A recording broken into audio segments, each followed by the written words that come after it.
Hello दोस्तों, class with education में आपका बहुत बहुत स्वागत है। दोस्तों आज की वीडियो में पढ़ने वाले रेशियो एंड प्रोपोर्शन के बारे में। तो दोस्तों वीडियो शुरू करने से पहले अगर आपने वीडियो को अपने एजुकेशन ग्रुप वगैरह में शेयर नहीं किया, वीडियो को शेयर कर दीजिए, ठीक है। चलिए स्टार्ट करते हैं आज की वीडियो। दोस्तों जो पार्ट हम पढ़ने वाले रेशियो एंड प्रोपोर्शन के हमारा मैथ्स एंड ड्राइंग सीरीज़ की नेक्स्ट वीडियो का पार्ट है, ठीक है, जो कि हम प्रिपरेशन करा रहे हैं। तो अपने दोस्तों के साथ आप शेयर कर सकते हैं। तो दोस्तों सबसे पहले हम जान लेते हैं कि आखिर अनुपात होता क्या है। तो देखिए A/B ऐसे हम लिखते हैं किसी भी संख्या को, इसको हम बोलते हैं A तथा B का अनुपात कहते हैं, ठीक है। तथा हम इसे कुछ इस प्रकार से लिख सकते हैं, जैसे मैंने लिखा हुआ है। ये दो बिंदु हम देखते हैं, अब इस प्रकार से जो शो करते हैं इसे हम बोलते हैं अनुपात, ठीक है। और किसी भी संख्या को शो करने के लिए हम इसी बिंदु का यूज करते हैं। जैसे कि हम बोले 5 और 6 का अनुपात कितना है, तो 5, तो हम इसे लिख सकते हैं कितना, 5:6। ये हो जाएगा 5 और 6 का अनुपात। 3 और 4 का बोले 3 और 4 को इस प्रकार से लिखेंगे, ठीक है। 2 और 3 को बोले 2 और 3 को इस प्रकार से लिखेंगे, ये हो जाता है हमारा अनुपात, ठीक है। डॉट लगाते हैं, बिंदु लगाते हैं, ये हमारा अनुपात का साइन होता है। अब यहाँ पर कुछ देखेंगे हम टाइप्स ऑफ रेशियो, यानी कि रेशियो के प्रकार हम देखेंगे। इसमें सबसे पहला हमारा सरल अनुपात, सिंपल रेशियो जिसे बोलते हैं। सिंपल रेशियो हमारे दोस्तों कैसे क्या होता है, जैसे मैंने लिख दिया 2 और 3 का रेशियो कितना होता है मेरा 2/3, यानी कि यहाँ पे ये जो 2 है आपको, ये 3 है। एक ऐसी संख्या इसको हम अभाज्य बोल सकते हैं, यानी कि इसको हम एक के अलावा किसी और संख्या से विभाजित नहीं कर सकते। इसी प्रकार हम ऐसे बोल लिख लें 5 और 7 का रेशियो भी एक सरल अनुपात कहलाएगा, क्योंकि इसमें भी हम 5 और 7 को ब्रेक नहीं कर सकते हैं, ठीक है। तो इस प्रकार जो भी संख्याएं आएंगी, जो भी रेशियो होगा उससे हम बोलेंगे सरल अनुपात, सिंपल रेशियो। वही चीज़ मैंने यहाँ पर लिखी हुई है। यदि किसी अनुपात के दोनों पर आपस में अभाज्य हो तो उस अनुपात को हम सरल अनुपात कहते हैं, ठीक है। जैसे कि A और B का रेशियो 2/2:3 लिखा हुआ है, इसमें 2 और 3 अभाज्य हैं। तो दोस्तों आप इन सब चीज़ों के स्क्रीनशॉट ले सकते हैं, जिससे कि आपको ये आप चाहे नोट भी कर सकते हैं, ठीक है। अब नेक्स्ट है हमारा मिश्रित अनुपात, जिसे हम बोलते हैं कंपाउंड रेशियो। इसमें क्या होता है, 2 या 2 से अधिक अनुपात के पूर्व के पदों के गुणनफल तथा अंतिम पदों गुणनफल से बने नए अनुपात को मिश्रित अनुपात कहते हैं। अगर आप डेफिनेशन नहीं समझे हैं तो इससे हम एग्जाम्पल से देखते हैं। देखिए मिश्रित अनुपात कैसे होता है, जैसे कि एक अनुपात क्या हो गया A/B, और दूसरा अनुपात क्या हो गया आपका C/D। इसको जब हम सॉल्व करते हैं तो आपका उस AC आया, रेशियो BD आया, मतलब कि A वाला टर्म पहली वाले टर्म से और B वाला यानी सेकंड टर्म आपकी सेकंड टर्म से गुणा हो जाते हैं। जैसे यहाँ पे हुआ है A पहली टर्म फर्स्ट में, और यहाँ पे सेकंड वाले में C सेकंड टर्म है, तो इसका हमने AC से गुणा, AC गुणा हो गया। सेकंड वाले में B और लास्ट वाले में इस वाले में D हो गया, तो यहाँ पर आपको BD हो गया, ठीक है। तो पहली वाली को पहली से, सेकंड वाली के सेकंड वाले से गुणा करने पे जो हमें आंसर प्राप्त होता है, ठीक है, उसे बोलते हैं मिश्रित अनुपात। यहाँ पर आता है विलोम अनुपात। विलोम अनुपात मतलब क्या होता है, इनवर्स रेसिप्रोकल रेशियो। विलोम अनुपात मतलब एक प्रकार से हम देखें सीधा होता है विपरीत अनुपात, ठीक है। देखिए जैसे किसी अनुपात के पदों को उलट देने पर जो नया अनुपात प्राप्त होता है उसे हम विलोम अनुपात कहते हैं। A और B का विलोम अनुपात कितना, B/A हो गया। इसको अगर आप सॉल्व करेंगे, जैसे कुछ एग्जाम्पल जैसे मैं बोलूँ 5:7, इसका विलोम अनुपात निकालना है तो क्या हो जाएगा 7/5। 4/5 का अगर विलोम अनुपात निकालूंगा कितना आएगा 5/4, ठीक है। संख्याओं को जस्ट पलट देने पर जो अनुपात प्राप्त होता है उसे हम बोलते हैं विलोम अनुपात। फिर नेक्स्ट है हमारा वर्ग अनुपात, जिसे बोलते हैं डुप्लीकेट रेशियो। इसमें क्या होता है, यदि किसी अनुपात को उसी संख्या के साथ मिक्स करके नया अनुपात बनाया जाए तो उसे बोलते हैं वर्ग अनुपात। यहाँ पर एक एग्जाम्पल दिया है, जैसे AB का वर्ग अनुपात निकालना है तो हम AB क्या करेंगे, A वाले में 1 गुणा कर देंगे, जैसा कि हमने किया। B वाले में हम B का गुणा कर देंगे, और सॉल्व करने में जो वैल्यू आएगी वो हमारे क्या लाएगा, वर्ग अनुपात। तो A का A में गुणा करने पर A² आ गया, और B का B के बनने B² आ गया, यही हमारा आंसर कहलाएगा। फिर नेक्स्ट हमारा समानुपात। देखिए समानुपात शब्द दो शब्द से मिलकर बना हुआ, एक बना सम से, दूसरा अनुपात से। सम का मतलब होता है बराबर, ठीक है, और अनुपात मतलब दो राशियों के बीच संबंध जिसे बोलते हैं वो होता है अनुपात, ठीक है। समानुपात को हम ये साइन अप देकर ऐसे हम शो करते हैं। अब ऐसे यहाँ पर लिखा हुआ 2 और 3, एक अनुपात हो गया, 4 और 6 एक अनुपात हो गया। अब इन दोनों को हम शो करना है कि भाई इस अनुपात में है, तब इसे हम इस प्रकार से लिखेंगे। देखिए पहला अनुपात यहाँ पर आपका, ठीक है, ये हो गया पहला अनुपात, ये हो गया आपका दूसरा अनुपात। इनको बीच में समानुपात शो करना है तो हमने 4 डॉट रख दिए, ये हो गया हमारा समानुपात। यहाँ पे एग्जाम्पल मैंने लिखा हुआ देखिए, जैसे 2/3 है और 4:6 है, इनके बीच में क्या समानुपात है, देखिए हमें 4 डॉट रखी, समानुपात हो गया। अब इसको सॉल्व करने के लिए क्या करते हैं हम, ये जो पहला अनुपात हो गया और सेकंड अनुपात हो गया, इनके बीच में क्या करते हैं हम क्रॉस गुणा करते हैं, यानी कि आपका 2 का गुणा 4 में हो जाएगा ऐसा, और 4 का 3 में हो जाएगा, ठीक है। तो यहाँ पर आंसर आपका कितना निकलेगा, 2 का जब आप 4 में करेंगे, 2 का 6 में करेंगे, ठीक है। और यहाँ पर समानुपात, फिर समानुपात का साइन हट जाता है, ठीक है, 2 गुना 6 हो जाएगा। यहाँ पर रेशो 4 का 3 में करेंगे आप, तो कितना आ गया आपका 12:12, ठीक है, 12:12। इसे और सॉल्व करेंगे आप तो 12 से 12 कट जाएंगे, तो 1:1 आपका फाइनल आंसर आ जाएगा।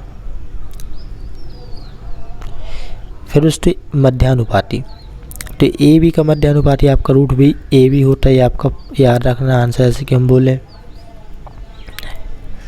कि 4 और 3 का मध्यानुपात निकालो, तो क्या हो जाएगा हमारा रूट ए बी, यानी कि 4 गुना 3, तो रूट 12 आपका आंसर आ जाएगा। फिर तृतीय अनुपाती, तृतीय अनुपाती मतलब होता है तृतीय अनुपात, थर्ड अनुपात, यानी 2 संख्या आपको दी गई होती है, इसमें आपको तीसरा अनुपात ज्ञात करना होता है।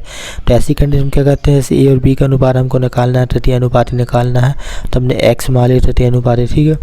अब इसको कैसे लिखेंगे हम, देखिए ए हो गया आपका पहला अनुपात ए और बी, अब तीसरा हमको निकालना है तो हमको सिर्फ 3 संख्या लेनी होगी, एक तो ए और बी दी गई है, तीसरी संख्या हमने एक्स मान ली, ठीक है।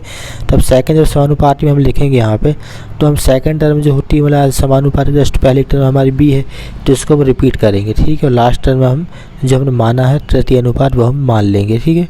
फिर गुणा करने के लिए वही चीज़ मैंने बताई आपको, फर्स्ट का फर्स्ट में और आपका सेकंड में गुणा कर दीजिए, तो कितना हो जाएगा आपका ये ए बी बराबर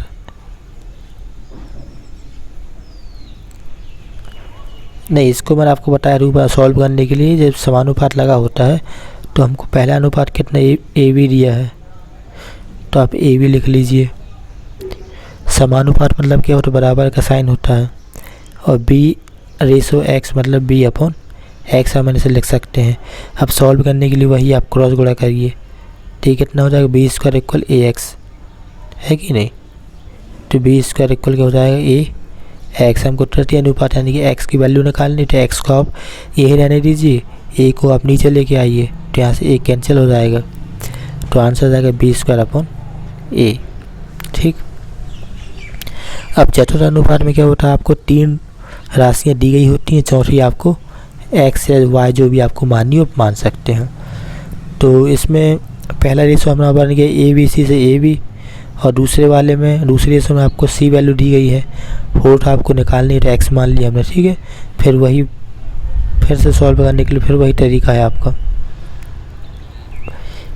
ए और बी का रेशो इस प्रकार से लिखा, समानुपात मतलब इक्वल, और सी रेशो एक्स मतलब सी अपॉन एक्स। इसको सॉल्व करेंगे तो कितना हो जाएगा आपका ए एक्स इक्वल बी सी हो गया, ठीक है। अब एक्स की वैल्यू निकालनी है आपको, तो X equal B C upon का ए, तो हमारा आंसर आ गया, है कि नहीं, राइट दोस्तों। अब यहाँ पर दोस्तों मैंने गैलेक्सी का फॉर्मूला लिख के रखा हुआ जो कि आपको काफ़ी क्वेश्चंस में यूज होगा। जैसे किसी राशि को बांटने के लिए, मतलब यदि आपके पास कुछ अमाउंट आपको दिया गया और आपको उसे 2 भागों में 3 भागों में या जितने भागों बांटना हो, ठीक है। तो ऐसी कंडीशन में उसे कैसे निकालते, देखिए यह लिखा, अगर कुल राशि अगर एम मतलब हमारा टोटल अमाउंट अगर हमारे पास एम है, तो उससे अगर हमें ए रेशो बी में बांटना हो तो हम क्या करेंगे, देखिए तो ए रेशो बी बांटना मतलब ए का भाग निकालना, बी का भाग निकालना है, ठीक। तो पहला भाग मैंने ए मान लिया, दूसरा भाग मैंने बी मान लिया। तो इसका फॉर्मूला क्या होता है, ये देखिए आप देख सकते हैं, एम गुणा ए अपॉन का ए प्लस बी, यानी कि एम यहाँ पे क्या होता है आपका टोटल राशि हो जाता है और ए होता है आपका ए का हिस्सा और अपॉन ए प्लस बी टोटल हिस्सा। तो इसको आप याद कैसे रखेंगे, देखिए टोटल राशि जितनी आपको दी गई है वो लिखनी है, उसमें आप गुणा काय का करना है, ऊपर आपको ए ऊपर मतलब आपको वह राशि लिखनी है जिसका आपको पार्ट आप निकाल रहे हैं। ए का भाग निकाल रहे तो ए लिखिए, या बी का पार्ट अगर निकालते तो आपको बी लिखना है ऊपर, ठीक है। और नीचे आपको हमेशा सेम लिखना है। दो राशि दी ए बी तो ए प्लस बी का एडिशन, ये 3 दी गई हो, जैसे ए प्लस बी प्लस सी दिया हो तो आपको नीचे ए प्लस बी प्लस सी का एडिशन लिखना होगा, ठीक है। यहाँ पर उसको कुछ मैंने एग्जाम्पल लिखिए हैं, जैसे क्वेश्चन पहला दिया है ए रेसो बी और 5/9 दिया है और बी रेसो सी मतलब 6:11 दिया हो, तो आपको ए रेसो सी निकालना और ए रेसो बी रेसो सी निकालना है। तो इसको हम सॉल्व करते हैं। देखिए इसको सॉल्व करने के लिए हम क्या करते हैं, आप कुछ प्रोसेस समझ लीजिए पहले। जैसे ए बी का रेसो दिया, बी रेसो सी दिया है, तो आपको पहले तो ए बी सी टोटल 3 राशियाँ हो गई, तो आपको ए लिखना है, फिर बी लिखना है, फिर सी लिख लेना, ठीक है। ए बी की वैल्यू आपके पास 5:9 दी गई है, तो आप इतनी लिख लीजिए। अब दोस्तों यहाँ पे बात क्या है कि बी सी आपको 6:11 दिया, लेकिन बी की राशि यहाँ से हमको पहली रेशो 9 मिल गई है, तो हम बी के नीचे बी लिखेंगे, ठीक है। तो यहाँ पे बी की वैल्यू 9 थी और यहाँ पे बी की वैल्यू कितनी 6 है, तो आप 6 लिख लीजिए, ठीक है। फिर रेशो लगाइए, सी की वैल्यू आपके पास 11 दी है यहाँ से, तो आप इस प्रकार से लिख लीजिए, ठीक है। अब आपको करना क्या है, देखिए आपको इसका गुणा इसमें कर देना है और 9 का 6 में और इस 9 का 11 में, इस प्रकार से आप गुणा करना पड़ेगा।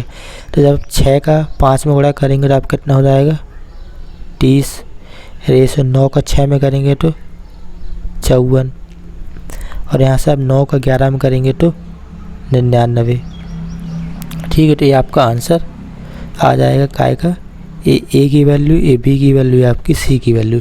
ए सी निकालना तो ए हो गया ए और ये हो गया सी, इन दोनों का रेशो ले लो। ए बी सी निकालने तो आपको तीनों चीज़ आई गई है, ठीक है। तो कुल मिलाकर दोस्तों आपको करना क्या होता है, देखिए एक बार फिर से बता देता हूँ। ए रेशो बी रेशो सी, तीनों राशियों को आप इस अनुपात में लिख लो।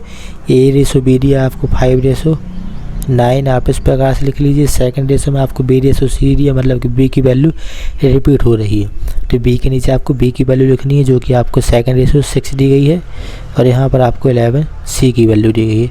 अब सॉल्व करने के लिए आपको ऐसा गुणा करना पड़ता है, पहले आपको इसमें इसका गुणा करेंगे, मतलब 5 का 6 में, फिर सेकंड वाले में आप इसका इसमें करेंगे यानी 9 का 6 में, और थर्ड वाले में आप इस वैल्यू का इसमें गुणा करेंगे, मतलब कि 9 का 11 में। तो यहाँ आपका आगे कितना है 30, यहाँ पर 9 का 6 में होगा 54 और यहाँ पे 11 का 9 में होगा तो आपका 99, ठीक है। तो आप इस प्रकार से वैल्यू निकाल सकते हैं। यहाँ दोस्तों मैंने एक क्वेश्चन सॉल्व लिया है, यदि ए रेशो बी बराबर 5:7 है तो आपको 3a + 5b ratio 5a - 2b आपको निकालना है। तो इसके लिए दोस्तों आप देख सकते हैं कि आपको क्या निकालना पड़ेगा। जैसे अगर आपको ये वैल्यू निकालनी है तो यहाँ पर आपको 3 से गुणा करने के लिए a की वैल्यू चाहिए, 5 से गुणा करने के लिए आपको b की वैल्यू चाहिए है, ठीक है। ऐसे यहाँ 5 सेकेंड वाले टर्म में भी आपको a और b की वैल्यू चाहिए 5 और 2 से गुणा करने के लिए, ठीक है। तो हमको a और b की वैल्यू निकालनी होगी। तो आप देख सकते हैं रेशो से हमको a बराबर आपको कितना 5 दिया है और b बराबर आपको 7 दिया है, तो आप इसकी वैल्यू इस इक्वेशन में रख सकते हैं। तो हम रख देते हैं 3 गुना a की वैल्यू आपको 5 दी है, ठीक है, प्लस 5 गुना b की वैल्यू आपको 7 दी है, तो हो जाएगा आपका कितना 15 प्लस ये हो जाएगा 35, ठीक है। इतना हो गया आपका, ये आपका टोटल 50 हो गया, ठीक है। तो पहली वैल्यू आपकी कितनी आ गई 50 आ गई, ठीक। अब इस वाले टर्म को निकाल लेते हैं, तो इसमें 5 गुना a की वैल्यू 5 माइनस 2 गुना b की वैल्यू 7, तो होगा कितना 25 माइनस ये हो गया आपका 14, ये वैल्यू कितनी आएगी 11 आपका आ जाएगा, ठीक है। तो पहली से आपका 50 आ गया, सेकंड से आपका 11 आ गया। अब इनका रेशो निकालना, मतलब कि इनके बीच में रेशो लगा देंगे हम। या इसको भाग दे लो आप, 5 अपॉन गए ये 50 अपॉन गए 11, ये आपको फाइनल आंसर कहला जाएगा। ठीक है, तो इससे काफ़ी सिंपल क्वेश्चन आप इन सभी को कर सकते हैं। जितनी बेसिक चीज़ें थी मैंने आपको समझा भी दी हैं। ठीक है, इनसे हट के आपको कुछ भी एग्जाम में नहीं आता। और दोस्तों इस प्रकार के क्वेश्चन जो मैंने बताया थे A ratio B ratio C, ये वाला लास्ट एग्जाम में आया भी, मैंने आपको कराया हुआ प्रीवियस पेपर्स में। ठीक है दोस्तों, फिर यहाँ पर एक क्वेश्चन और लिया मैंने चतुर्थ अनुपात ही आपको याद करने का। तो चतुर्थ अनुपात मैंने आपको बताया, पहला आपने मान लिया 5 रेशो 9। ठीक है, तीसरी आपको दी गई, चौथी हमने x लिख ली। तो क्या हो जाएगा हमारा सॉल्यूशन, 5 रेशो 9 समानुपात 9 अपॉन का, नहीं सॉरी, पहला 5 रेशो 9। ठीक है, समानुपात, तीसरा आपको 12 दिया, चौथा आपको निकालना, चौथा आप x मानिए, गुणा ऐसे कीजिए। ठीक है, क्रॉस मल्टीप्लिकेशन तो आपका कितना हो जाएगा 5x इक्वल कितना हो जाएगा 12 में आपके 108। अब इसको आप सॉल्व करेंगे तो 108 डिवाइड बाय 5 आपको आंसर आएगा, क्योंकि कटेगा है नहीं ये। ठीक है, तो आपको फाइनल आंसर। अब दोस्तों यहाँ मैंने कुछ एक स्क्रीनशॉट लगाया हुआ क्वेश्चंस का, इसको आपको सॉल्व करने, इसमें आपके सिंपल क्वेश्चंस हैं जैसे मैंने शुरू में आपको कराए हुए हैं। टोटल आपके 10 क्वेश्चन हैं। ठीक है, 10 में से आप जितने क्वेश्चन सॉल्व कर सकते हो आप उन्हें सॉल्व कीजिए, जिससे आपकी अच्छी से अच्छी प्रैक्टिस हो सके। ठीक है दोस्तों, तो आज की वीडियो में बस इतने। दोस्तों वीडियो अगर आपको अच्छी लगी तो वीडियो को लाइक ज़रूर कीजिएगा। मिलते हैं हम नेक्स्ट वीडियो में।